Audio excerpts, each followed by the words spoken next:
112-ൽ ഒരു കോൾ. തീരദേശ മേഖലയിൽ രാസലഹരി വിൽപ്പന നടത്തിയിരുന്ന രണ്ടുപേരെ MDMA-യുമായി കൈയോടെ പൊക്കി തൂഫാൻ സ്പെഷ്യൽ സ്ക്വാഡ്. തീരദേശ മേഖലയിലെ യുവാക്കളെ കേന്ദ്രീകരിച്ച് മാരക രാസലഹരിയായ MDMA വിൽപ്പന നടത്തിയിരുന്ന രണ്ടുപേരെ തൃശൂർ റൂറൽ ജില്ലാ പോലീസ് മേധാവി മുഹമ്മദ് നദീം IPS-ന്റെ നേതൃത്വത്തിലുള്ള തൃശൂർ റൂറൽ തൂഫാൻ സ്പെഷ്യൽ സ്ക്വാഡും മതിലകം പോലീസും ചേർന്ന് പിടികൂടി.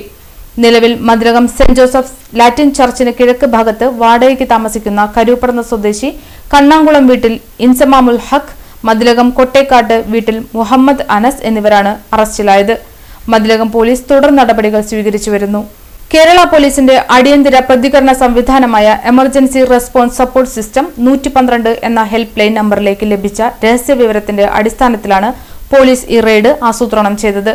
മേഖലയിൽ ലഹരിമരുന്ന് വിൽപ്പന വ്യാപകമാകുന്നുവെന്ന പരാതികളെ തുടർന്ന് പോലീസ് പ്രദേശത്ത് രഹസ്യാന്വേഷണ വിഭാഗത്തിന്റെ ശക്തമായ നിരീക്ഷണം ഏർപ്പെടുത്തിയിരുന്നു. തുടർന്ന് ഇന്ന് ഉച്ചയ്ക്ക് ശേഷം മതിലകം പള്ളിവളവ് കിഴക്ക് കുരിശടി ഭാഗത്തു നിന്നാണ് പ്രതികളെ പോലീസ് പിടികൂടിയത്.